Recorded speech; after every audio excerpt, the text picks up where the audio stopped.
एक बूढ़ा फकीर हर बार झूठ बोलकर एक जवान और खूबसूरत लेडी डॉक्टर को बहाने से क्लिनिक से जंगल बुलाता रहा। कभी सीने में दर्द का बहाना, कभी सांस की तकलीफ और कभी बीमारी का ड्रामा। डॉक्टर उसकी सादगी और उम्र को देखकर हर बार उसकी मदद करने चली जाती। लेकिन एक दिन फकीर ने उसे शाम के समय अपनी झोंपड़ी में बुला लिया। फिर उस रात उस झोंपड़ी में ऐसा कुछ हुआ कि अगली सुबह जैसे ही गांव वालों को सच का पता चला, पूरे गांव में कोहराम मच गया। लोग रोते, चीखते, दौड़ते हुए जंगल की तरफ भागे। और जब वो फकीर की झोंपड़ी तक पहुंचे, जो मंजर उन्होंने अपनी आंखों से देखा, उसने सबको हिलाकर रख दिया। आखिर उस रात ऐसा क्या हुआ था जिसने एक फकीर और एक डॉक्टर की जिंदगी को हमेशा के लिए बदल दिया? और गांव वाले इतने हैरान, इतने परेशान क्यों थे? ये सब जानने के लिए वीडियो को आखिर तक जरूर देखें। जंगल की गहराई में, जहां परिंदों की चहचहाहट और पेड़ों के पत्तों की सरसराहट एक अजीब सा सुकून देने वाला माहौल बना रही थी, वहां एक झोपड़ी खड़ी थी। यह झोपड़ी किसी साधारण किसान या शिकारी की नहीं, बल्कि एक बूढ़े फकीर की थी। लोग उसे बाबा जी के नाम से जानते थे। 90 साल की उम्र में उसके चेहरे की झुर्रियां समय की कठोरता की गवाही देती थीं। धूप से जला हुआ शरीर, सफेद दाढ़ी, फटी पुरानी बनियान और पुराना धोती उसका पहनावा था। गांव वाले इस फकीर को बड़ा नेक और भगवान का भक्त समझते थे। लेकिन सच कुछ और था। बाबा जी के दिल में ऐसी तन्हाई बसी थी जो किसी को नजर नहीं आती थी। वह अक्सर झूठे बहाने बनाकर लोगों से सहानुभूति पाना चाहता।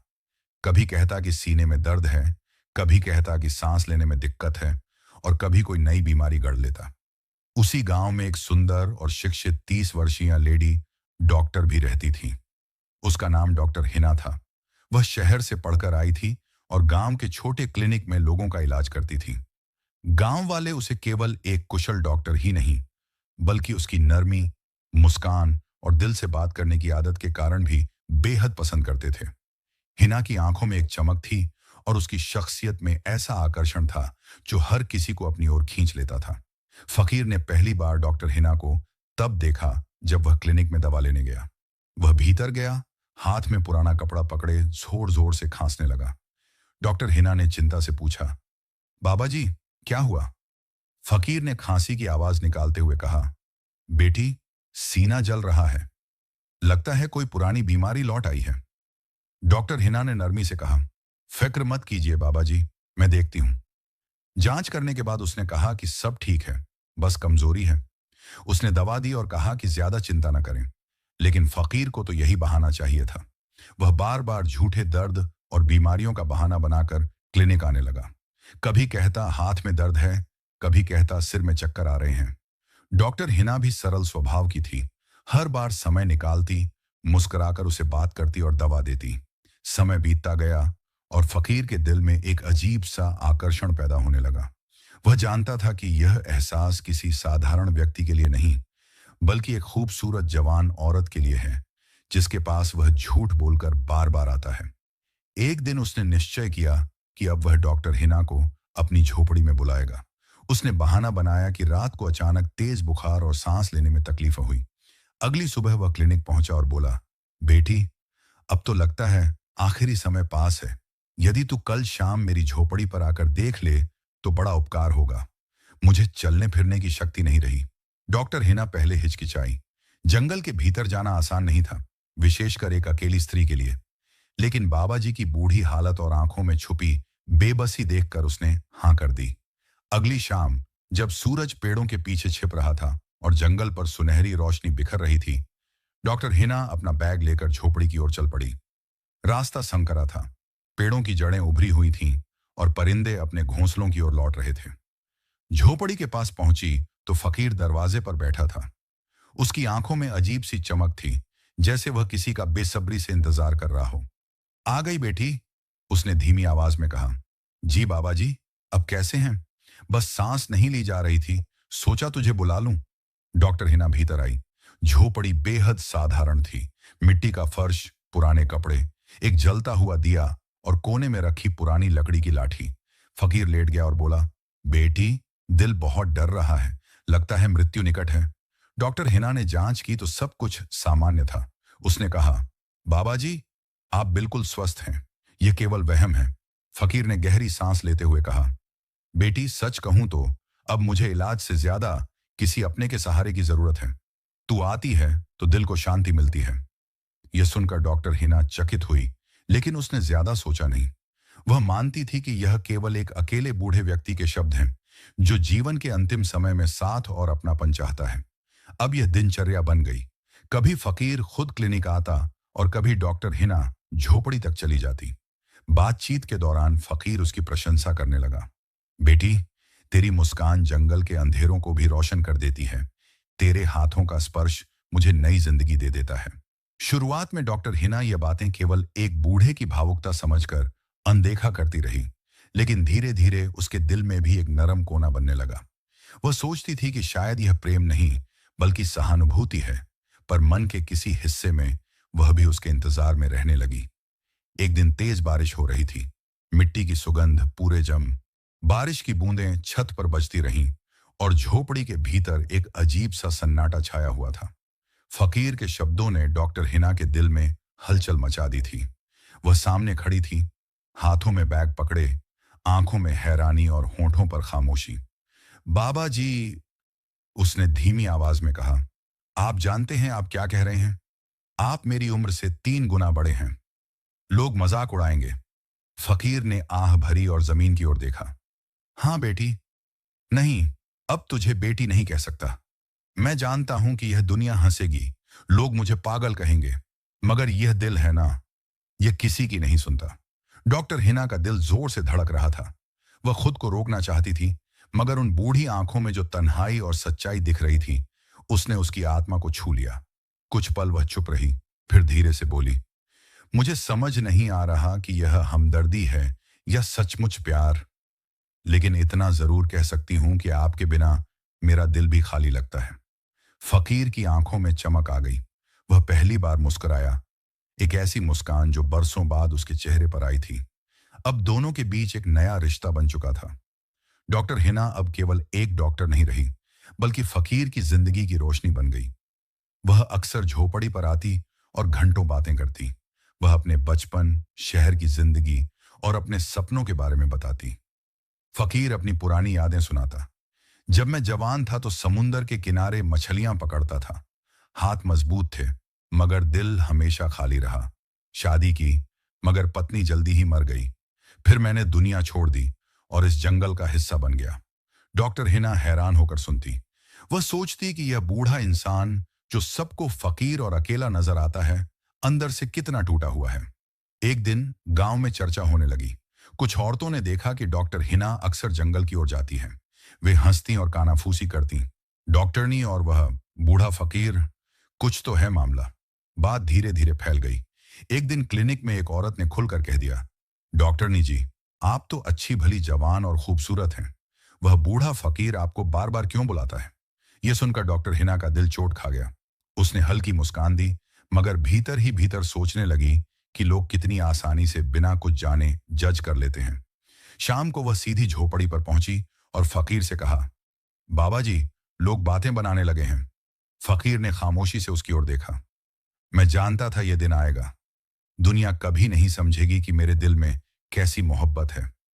हिना उसके पास बैठ गई और बोली, मुझे परवाह नहीं, दुनिया कुछ भी कहे, मैं जानती हूं आपकी मोहब्बत सच्ची है और मुझे भी लगता है कि मैं आपके बिना नहीं रह सकती। यह कहते ही उसकी आंखों से आंसू बह निकले।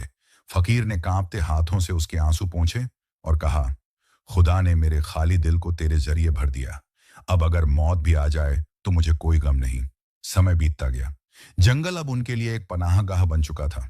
कभी वे दोनों पेड़ों के नीचे बैठकर बातें करते, कभी बहते नाले के किनारे पानी में कंकड़ियां फेंकते। फकीर अपनी लाठी का सहारा लेकर चलता और हिना उसके साथ मुस्कुराती रहती। लेकिन भीतर ही भीतर एक डर भी था। यह रिश्ता दुनिया के नियमों के खिलाफ था। उम्र का फासला, समाज की नजरें और गांव वालों की जुबान उनके लिए किसी बड़े तूफान से कम नहीं थी। एक शाम जब सूरज डूब रहा था और आसमान लालिमा से भर गया था, फकीर ने कहा, हिना, अगर कल को लोग तुझे मुझसे अलग करने की कोशिश करें तो क्या तू मेरा साथ देगी? हिना ने उसकी आंखों में देखते हुए कहा, हाँ, मैं साथ दूंगी, क्योंकि अब यह दिल केवल आपके लिए धड़कता है। फकीर के चेहरे पर सुकून उतर आया। उसने आसमान की ओर देखा और कहा, हे खुदा, तू जानता है यह मोहब्बत सच्ची है। दुनिया कुछ भी समझे, मगर यह दिल की गवाही है। मगर तकदीर की राहें हमेशा सीधी नहीं होती। अगले ही दिन गांव के कुछ बड़े बुजुर्ग क्लिनिक पर आ धमके। उनके चेहरे सख्त और आवाज तेज थी। डॉक्टरनी जी, हमें सब पता चल गया है। आपका उस बूढ़े फकीर से मेलजोल गांव के नाम पर दाग है। यह रिश्ता गांव बर्दाश्त नहीं करेगा। डॉक्टर हिना का दिल कांप गया। उसने हिम्मत करके कहा, वह बुरा इंसान नहीं है, वह फकीर है, मगर उसका दिल साफ है। एक बुजुर्ग गुस्से से बोला, प्यार के चक्कर में अकल खो बैठी हैं आप। वह 90 साल का है और आप 30 की। लोग क्या कहेंगे? हिना की आंखों से आंसू बहने लगे। उसने सोचा कि यह दुनिया कभी उनके दिलों की गहराई को नहीं समझ सकेगी। शाम को वह सीधी झोपड़ी पर पहुंची। फकीर लकड़ियां जला रहा था ताकि रात को ठंड में रोशनी और गर्मी मिल सके। हिना ने सारा माजरा सुना दिया। फकीर खामोशी से सुनता रहा, फिर गहरी सांस लेकर बोला, मैं नहीं चाहता कि तू मेरी वजह से दुनिया के ताने सुने। अगर चाहे तो आज के बाद मुझसे न मिले। यह सुनकर हिना का दिल टूट गया। वह रोते हुए उसके पैरों में बैठ गई और बोली, ऐसा मत कहिए, मैंने आपके बिना जीने का सोचा भी नहीं। आप मेरे लिए सब कुछ हैं। चाहे दुनिया दुश्मन हो जाए, मैं आपको कभी नहीं छोड़ूंगी। फकीर के कांपते हाथ उसके बालों पर टिक गए। उस पल झोपड़ी की खामोशी में केवल एक सच्चे प्यार की धड़कन गूंज रही थी। रात का अंधेरा जंगल पर छा गया था। झोपड़ी के अंदर चिराग जल रहा था और बाहर हवा में नमी और मिट्टी की खुशबू घुली हुई थी। डॉक्टर हन्ना अब फकीर के पास बैठी थी, जैसे उसने यह तय कर लिया हो कि अब दुनिया कुछ भी कहे, वह पीछे नहीं हटेगी। फकीर ने कांपती आवाज में कहा, हना, मैंने कभी सोचा नहीं था कि बुढ़ापे में मोहब्बत मिलेगी। यह दिल तो बहुत पहले मर चुका था, लेकिन तूने आकर इसमें फिर से धड़कन डाल दी। हना ने उसका हाथ थाम लिया। मोहब्बत उम्र की मोहताज नहीं होती बाबा जी। यह दिल की है, यह रूह की है। और मैंने आपकी रूह की सच्चाई को पहचान लिया है। लेकिन गांव के लोगों का गुस्सा बढ़ता जा रहा था। अगले दिन बुजुर्गों ने पंचायत बुलाई। कुछ ने कहा, डॉक्टर को गांव छोड़ देना चाहिए। कुछ ने कहा, फकीर को निकाल देना चाहिए। शोर मच गया। इसी दौरान एक नौजवान खड़ा हुआ, जिसने हना से इलाज कराया था। उसने कहा, आप सब गलत सोच रहे हैं। डॉक्टरनी ने हमें सेहत दी, हमारी जानें बचाई, और वह फकीर, उसने कभी किसी को नुकसान नहीं पहुंचाया। अगर दोनों एक दूसरे के लिए सुकून हैं, तो हमें क्यों तकलीफें होनी चाहिए? कुछ लोगों ने उसकी तायद की, मगर ज्यादातर अब भी खिलाफ थे। हना ने जब यह सब सुना तो उसका दिल और मजबूत हो गया। शाम को वह झोपड़ी पहुंची। उसकी आंखों में अज़्म झलक रहा था। बाबा जी, मैंने फैसला कर लिया है। चाहे गांव वाले माने या ना माने, मैं आपके साथ रहूंगी। फकीर की आंखों से आंसू बह निकले। उसने कहा, यह दुनिया तुझे तकलीफ देगी। मैं नहीं चाहता कि तू मेरी वजह से रुसवा हो। हना ने उसके होंठों पर हाथ रख दिया। मोहब्बत में रुसवाई नहीं देखी जाती। आप मेरे लिए दुनिया के सब कायदे कानून से ज्यादा कीमती हैं। अब दोनों ने तय किया कि वे खुलेआम अपने रिश्ते का ऐलान करेंगे। अगले दिन हना ने क्लिनिक बंद किया और फकीर के साथ गांव के बीच जा पहुंची। सब लोग हैरान रह गए। फकीर अपनी छड़ी पर टिका हुआ था और हना उसके साथ खड़ी थी। मैं जानती हूं आप सब मेरी मुखालिफत करेंगे, हना ने ऊंची आवाज में कहा, लेकिन यह मेरा फैसला है। मैं इस शख्स को अपना मानती हूं, चाहे वह फकीर हो, चाहे 90 साल का हो। भीड़ में सन्नाटा छा गया। कुछ चेहरों पर गुस्सा था, कुछ के दिलों में हैरत और कुछ के होंठों पर मुस्कान। एक बूढ़ी औरत आगे बढ़ी और बोली, अगर यह सच है तो हमें ऐतराज नहीं होना चाहिए। मोहब्बत खुदा की देन है और खुदा की दी हुई चीज पर शक करना कुफ्र है। यह सुनकर माहौल बदल गया। लोग जो कल तक मजाक उड़ाते थे, अब खामोश हो गए। वक्त गुजरता गया। हना अब क्लिनिक के बाद ज्यादातर वक्त झोपड़ी में गुजारती। वह फकीर के लिए खाना बनाती, दवा देती और उसके साथ बैठकर बातें करती। फकीर कभी कभी हैरान रह जाता कि उसने अपनी जिंदगी के आखिरी बरसों में ऐसा सुकून कैसे पा लिया। हना, मैंने तो सोच लिया था कि यह झोपड़ी ही मेरी कब्र होगी, लेकिन तूने इस जगह को जन्नत बना दिया। हना मुस्कुराकर जवाब देती, मोहब्बत इंसान को जन्नत दे देती है, चाहे वह दुनिया का सबसे गरीब क्यों ना हो। लेकिन वक्त का अपना कानून है। फकीर का जिस्म कमजोर होता जा रहा था। एक दिन वह ज्यादा देर तक चल न सका, छड़ी पर टिक कर बैठ गया। हना ने उसके पास जाकर पूछा, क्या हुआ बाबा जी? फकीर ने कमजोर आवाज में कहा, हना, लगता है मेरा वक्त करीब है। यह सुनकर हना का दिल चाक हो गया। उसने कहा, ऐसा मत कहिए, आपके बिना मैं क्या करूंगी। फकीर ने उसका हाथ अपने हाथों में लेकर कहा, मोहब्बत जिस्म की नहीं, रूह की होती है। मेरा जिस्म चाहे मिट्टी में मिल जाए, लेकिन मेरी मोहब्बत हमेशा तेरे साथ रहेगी।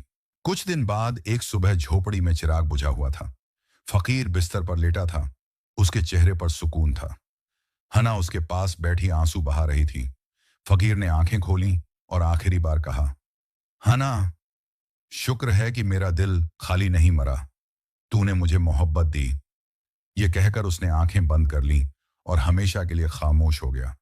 हना ने उसका सिर अपने सीने पर रखकर रोया। उस वक्त जंगल में हवा के झोंके चले, जैसे कुदरत भी इस मोहब्बत को सलाम कर रही हो। गांव वालों ने जब यह खबर सुनी तो वे भी खामोश हो गए। अब कोई ऐतराज न रहा। उन्होंने फकीर को इज्जत से दफनाया। हना उसके मजार के पास बैठी रही और दिल में अहद किया, मैं अपनी जिंदगी आपकी याद में गुजारूंगी। वह रोज मजार पर जाती, फूल रखती और घंटों बैठकर बातें करती, जैसे वह जिंदा हो। क्लिनिक भी चलता रहा, मगर अब उसके अंदर एक अजीब सुकून था। गांव वाले भी अब उसकी इज्जत करते, क्योंकि उन्होंने देख लिया था कि मोहब्बत सिर्फ जवानी या दौलत की नहीं होती, बल्कि दिल की सच्चाई पर कायम होती है। साल गुजरते गए। हना के बालों में सफेदी आने लगी, मगर उसकी आंखों में वही चमक थी जो उस दिन थी जब उसने फकीर को पहली बार देखा था। उसकी मुस्कान अब भी जंगल को रोशन करती थी, और जब कोई उससे पूछता कि तुमने शादी क्यों नहीं की, तो वह सिर्फ मजार की तरफ देखकर कहती, मैंने अपनी रूह पहले ही किसी को दे दी थी, बाकी सब तो सिर्फ जिस्म के रिश्ते हैं। यूं एक बूढ़े फकीर और जवान डॉक्टर की कहानी गांव के लोगों के लिए एक मिसाल बन गई। लोग अब उस मोहब्बत को याद करते जो दुनिया के कायदे कानून के खिलाफ थी, मगर रूह की गहराई में सच्चाई लिए हुए थी। मोहब्बत जो झोपड़ी की दीवारों से शुरू हुई थी, अब दिलों में कहानी बनकर हमेशा के लिए जिंदा हो गई। ये कहानी हमें यह सिखाती है कि प्यार उम्र, जाति या समाज के बनाए नियमों का मोहताज नहीं होता। सच्चा प्यार दिल और आत्मा से जुड़ा होता है, और यह इंसान को वह सुकून दे देता है जो दुनिया की दौलत या ताकत भी नहीं दे सकती। लोगों की बातें केवल वक्ती होती हैं, लेकिन दिल की सच्चाई हमेशा जिंदा रहती है। अगर आपको यह कहानी पसंद